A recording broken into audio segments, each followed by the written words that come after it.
नमस्कार दोस्तों, हर हर गंगे। स्वागत है आप सभी का हमारे चैनल पर। दोस्तों, आज मैं आप लोगों के समक्ष गंगा दशहरा की कथा लेकर उपस्थित हुई हूँ। गंगा दशहरा के दिन को माँ गंगा के पृथ्वी पर आगमन का दिन माना जाता है। मान्यता है कि गंगा नदी में स्नान करने से जीवन के सभी पाप धुल जाते हैं। आइए जानते हैं गंगा दशहरा के पावन कथा के बारे में। दोस्तों, हिंदू धर्म में गंगा को एक पवित्र नदी के रूप में जाना जाता है। मान्यता है कि भगवान श्री राम जी के पूर्वज महाराज भगीरथ के तपस्या से प्रसन्न होकर मां गंगा पृथ्वी पर आई थी। इसके अलावा पुराणों में यह कहा गया है कि गंगा नदी का अस्तित्व पृथ्वी पर आदिकाल तक रहेगा, जब कलयुग के प्रकोप से सभी चीज़ें विलुप्त हो जाएंगी। उसके बाद भी माँ गंगा पृथ्वी पर बहेंगी। धार्मिक पर्व एवं अवसरों पर माँ गंगा के स्नान के लिए तीर्थ स्थलों पर श्रद्धालुओं की बड़ी भीड़ उमड़ती है। गंगा दशहरा की पावन कथा। दोस्तों, अयोध्या के महाराजा राजा दशरथ और श्री राम जी को आप सभी जानते हैं। उनके ही पूर्वज राजा भागीरथी को अपने पूर्वजों के तर्पण के लिए गंगा जल की आवश्यकता पड़ी थी। तब उनके पास गंगा जल नहीं था, क्योंकि उस समय गंगा जी केवल स्वर्ग में ही बहा करती थी।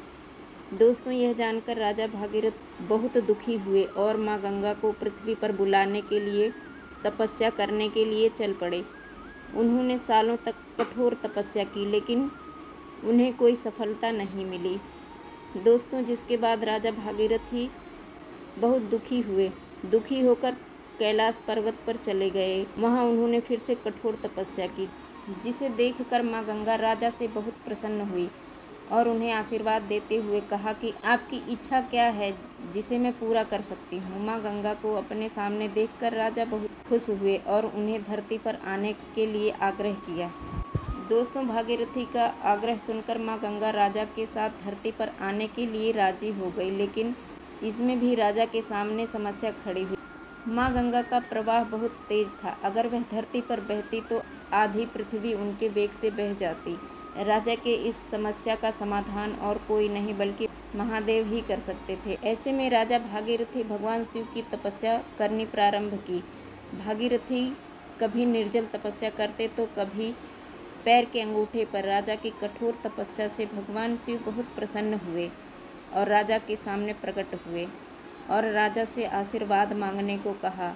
दोस्तों, तब राजा ने भगवान शिव से निवेदन किया कि आप माँ गंगा के वेग को अपनी जटा में बांध लें। भगवान भोलेनाथ ने राजा की इच्छा स्वीकार की और ब्रह्मा जी अपने कमंडल से धारा प्रवाहित किए। दोस्तों, और भगवान शिव जी माँ गंगा को अपनी जटा में बांध लिए। 30 से 32 दिनों तक माँ गंगा शिव जी के जटा में बंधी रहीं। फिर जेठ माह की शुक्ल पक्ष की 10वीं तिथि को शिव जी ने अपनी जटा को खोली और माँ गंगा को धरती में जाने को कहा। राजा ने माँ गंगा के पृथ्वी पर आने के लिए हिमालय की पहाड़ियों के बीच रास्ता बनाया और माँ गंगा को धरती पर आने के लिए निवेदन किया। दोस्तों, जब माँ गंगा धरती पर आई तब राजा ने उनके जल से अपने पूर्वजों का तर्पण किया। जिस दिन माँ गंगा धरती पर आई थी उस दिन जेठ माह के शुक्ल पक्ष की 10वीं तिथि पड़ी थी, जिसे बाद में इस तिथि को गंगा दशहरा के पर्व के रूप में मनाया गया। गंगा दशहरा को माँ गंगा के धरती पर आगमन के उत्सव में मनाया जाता है। दोस्तों, हमें उम्मीद है आपको गंगा दशहरा की कथा ज़रूर पसंद आई होगी। कथा पसंद आई हो तो लाइक करें, चैनल को सब्सक्राइब ज़रूर करें। धन्यवाद दोस्तों। हर हर गंगे।